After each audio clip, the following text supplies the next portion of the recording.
Hi friends, வணக்கம். நான் அனிதா பேசுகிறேன். இன்றைக்கி என்ன பார்க்க போகிறோன்னா, சூப்பரான சிம்பிளான ஒரு மட்டன் பிரியாணி பண்ண போகிறோம். இது வந்து சாதாரணமாக நார்மல் பாத்திரத்தில் தான் பண்ணுறேன். அதாவது அலுமினிய பாத்திரத்தில் தான் பண்ணுறோம். எப்படி பண்ணுறதுன்னு பார்க்கலாம். எல்லார் வீட்லேயுமே கனமான பாத்திரம் இருக்காது. எல்லார் வீட்லேயுமே இருக்கக்கூடிய ஒரு எளிமையான முறையில் அலுமினிய பாத்திரத்தில் பிரியாணி எப்படி செய்கிறதுன்னு பார்க்கலாம். ரொம்ப சிம்பிளாக சூப்பராக இருக்கும். வாங்க ட்ரை பண்ணி பார்க்கலாம்.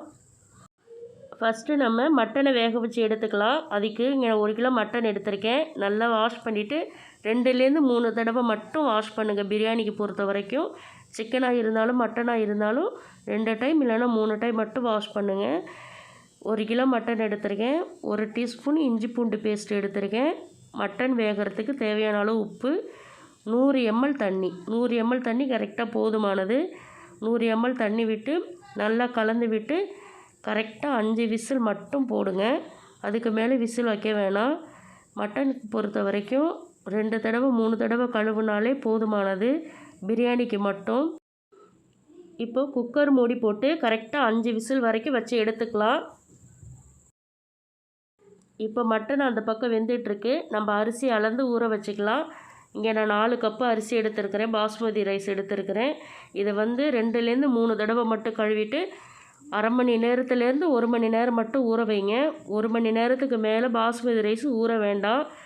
அரை மணி நேரத்துலேருந்து 1 மணி நேரம் மட்டும் ஊறினா போதும். இப்போ கழுவிட்டு ஊற வச்சுக்கலாம்.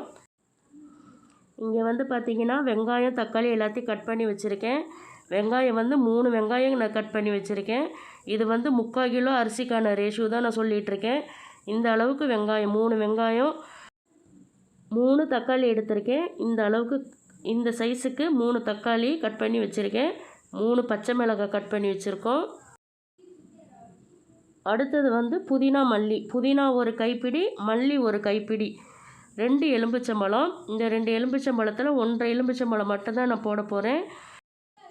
அடுத்து வந்து மசாலா பொருட்கள் பார்த்துக்கலாம்.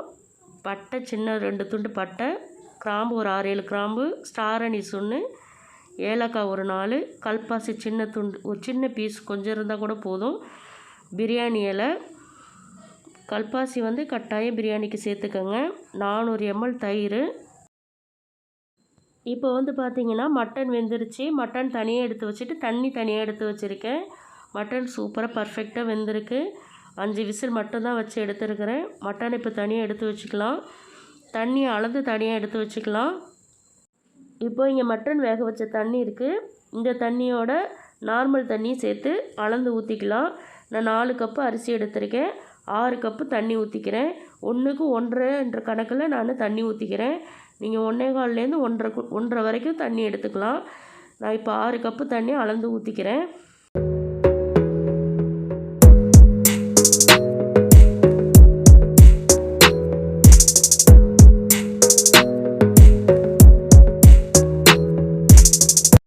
இப்போ பார்த்தீங்கன்னா எல்லாமே ரெடியாக இருக்குது. இப்போ டைரெக்டாக சமைக்கிற வேலை தான். சமைக்க போயிடலாம். எப்படி செய்யலான்னு பார்க்கலாம் வாங்க. இப்போ கடாயை ஹீட் பண்ணி 50 ml நெய் விட்டுருக்கேன். 100 ml ஆயில். மிதமான தீயில் வச்சுக்கோங்க. ஹை ஃப்ளேமில் வைக்க வேண்டாம். மசாலா பொருட்களை சேர்த்துக்கோங்க. இது பொறுமையாக பொரிஞ்சு வரட்டும். அதுக்கப்புறம் வெங்காயம் சேர்த்துக்கலாம்.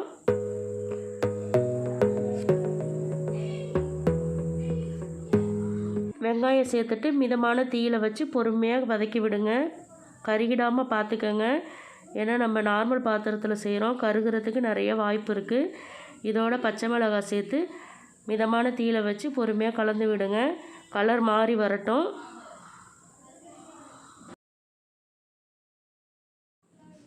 இப்போ பார்த்தீங்கன்னா வெங்காயம் நல்லா கலர் மாறி வந்திருக்கு. இந்த அளவுக்கு கலர் மாறினா போதும். நல்லா கலந்து விட்டுக்கோங்க. இப்போ வந்து Kashmiri chilli powder 1.5 table spoon அளவுக்கு சேர்த்துக்கலாம்.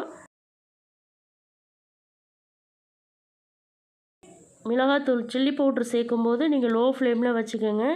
வச்சுட்டு சேர்த்துட்டு நல்லா கொஞ்சம் பொறுமையாக கிளறி விடுங்க. நீங்கள் இதே ரேஷியோ வந்து 1 கிலோ ரைஸுக்கும் சேர்த்து பயன்படுத்திக்கலாம். கரெக்டாக இருக்கும்.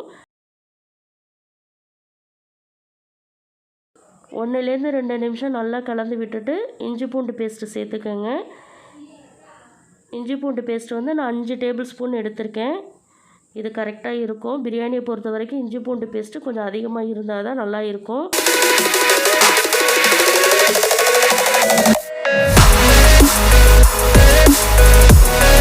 நல்லா லோ ஃப்ளேமில் வச்சு பொறுமையாக கலந்து விடுங்க. எண்ணெய் பிரிஞ்சு வரணும். அது வரைக்கும் இஞ்சி பூண்டு பேஸ்ட்டு நல்லா வதங்கட்டும்.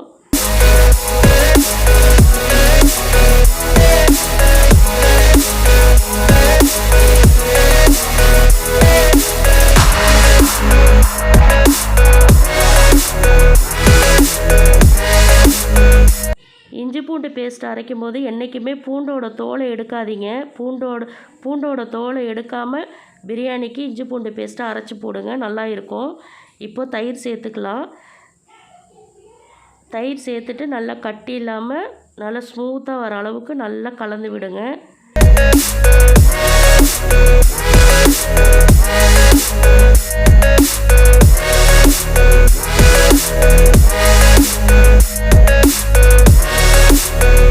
இப்போ பார்த்தீங்கன்னா நல்லா கட்டி இல்லாமல் நல்லா சூப்பராக கலந்து விட்டாச்சு. இப்போ தக்காளி சேர்த்துக்கலாம்.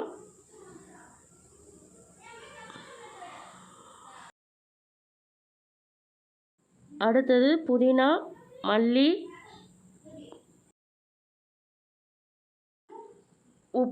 உப்பு சேர்த்து நல்லா வதக்கி விடுங்க.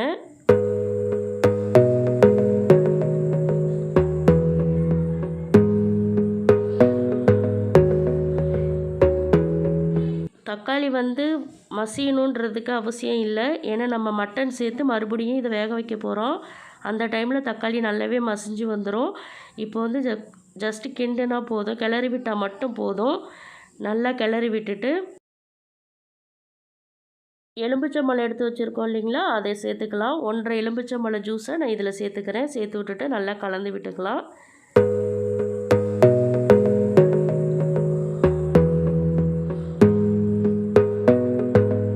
இப்போ மட்டனை சேர்த்துக்கலாம். வேக வச்ச மட்டனை சேர்த்து 1லேருந்து 2 நிமிஷத்துக்கு பொறுமையாக கிளறி விடுங்க.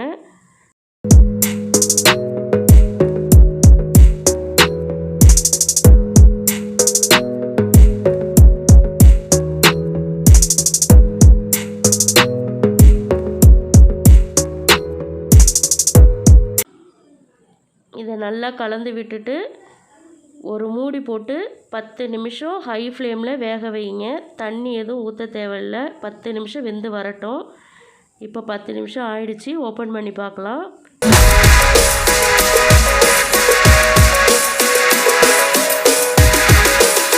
நல்லா கலந்து விடுங்க. அடி பிடிக்கவே இல்லை.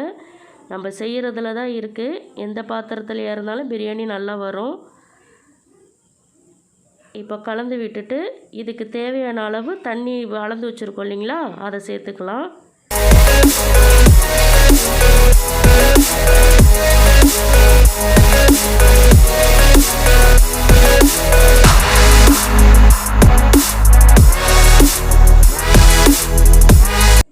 சேர்த்து நல்லா மிக்ஸ் பண்ணி விடுங்க.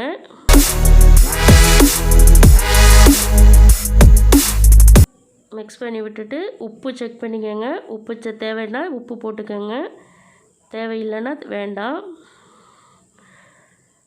உப்பு செக் பண்ணிவிட்டு ஒரு மூடி போட்டு கொதிக்க வைக்கலாம். கொதிஞ்சு வரட்டும். இப்போ பார்த்தீங்கன்னா தண்ணி நல்லாவே கொதிஞ்சு வந்திருக்கு. ஓப்பன் பண்ணி பார்க்கலாம்.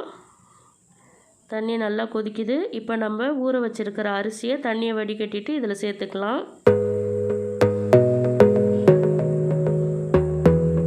அரிசியில் உள்ள தண்ணியை நல்லா வடிகட்டிடுங்க. தண்ணி அரிசியில் இருக்கக்கூடாது. வடிகட்டி அரிசியை சேர்த்துட்டு பொறுமையாக கிளறி விடுங்க.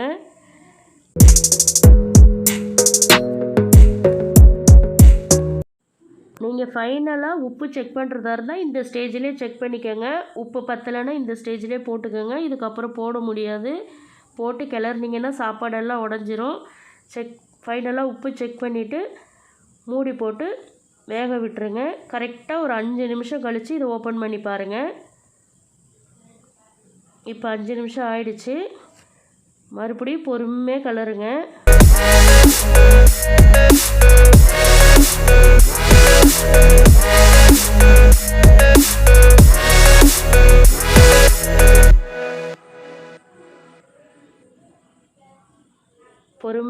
மிக்ஸ் பண்ணி விட்டுட்டு மறுபடியும் மூடி போட்டு ஒரு 5 நிமிஷம் ஹை ஃப்ளேம்லேயே வேக வைங்க, லோ ஃப்ளேமில் வைக்க வேணாம்.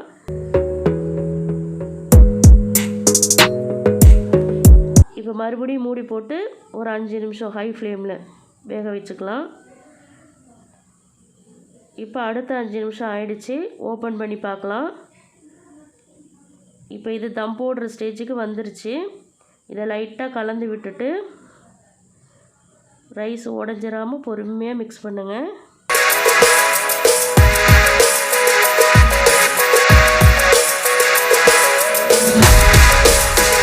இப்போ இதை தம் போட்டுடலாம். இப்போ மூடிட்டு ஒரு பழைய தோசைக்கல் இருந்துச்சுன்னா அதை வச்சுக்கோங்க. வச்சு நல்லா ஹை ஃப்ளேமில் ஹீட் பண்ணிக்கோங்க. இப்போது சாப்பாடை தோசைக்கல் மேலே வச்சு அதுக்கு மேலே ஏதாவது தண்ணி வச்சு வெயிட் போட்டுருங்க. வெயிட் போட்டுட்டு கரெக்டாக ஹை ஃப்ளேமில் ஒரு 10 நிமிஷம், லோ ஃப்ளேமில் ஒரு 10 நிமிஷம், 20 நிமிஷம் மட்டும் தம் போடுங்க போதும். தோசைக்கல் இல்லை எப்படி தம் போடுறதுன்னு கேட்டிங்கன்னா கரெக்டாக 1 ஹவருக்கு தம் போடுங்க. தோசைக்கல் இல்லாமல் தம் போட்டிங்கன்னா கரெக்டாக 1 மணி நேரம். 1 மணி நேரத்துக்கு முன்னாடி நீங்கள் எடுத்து பார்க்கணுன்ற அவசியமே இல்லை. கரெக்டாக 1 மணி நேரத்துக்கு அப்புறம் எடுத்து பார்த்தீங்கன்னா பர்ஃபெக்டாக வெந்திருக்கும். நீங்கள் தோசைக்கல்லை வச்சிங்கன்னா 20 நிமிஷம் மட்டுமே போதுமானது. இப்போ 20 நிமிஷம் ஆயிடுச்சு. ஓப்பன் பண்ணி பார்த்துக்கலாம்.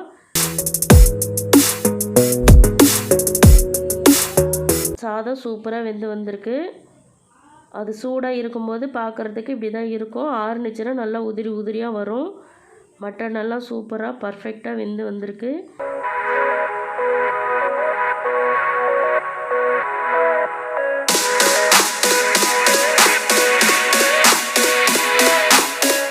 நான் இன்னொரு வீடியோவில் சாதம் வடித்து எப்படி தம் போட்டு பிரியாணி பண்ணுறதுன்றதை இன்னொரு வீடியோவில் சொல்கிறேன். இதை செஞ்சு பாருங்கள், ரொம்பவே சூப்பராக இருக்கும். செஞ்சு பார்த்துட்டு எப்படி இருந்துச்சுன்னு எனக்கு சொல்லுங்கள்.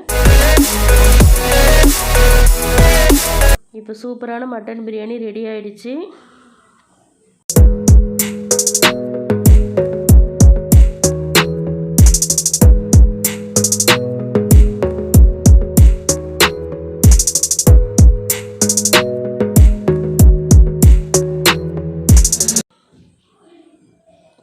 மட்டன் பார்த்திங்கன்னா அருமையாக சூப்பராக வெந்து வந்திருக்கு. சாதம் அடிப்பிடிக்கவோ தீயவோ எதுவும் செய்யலை.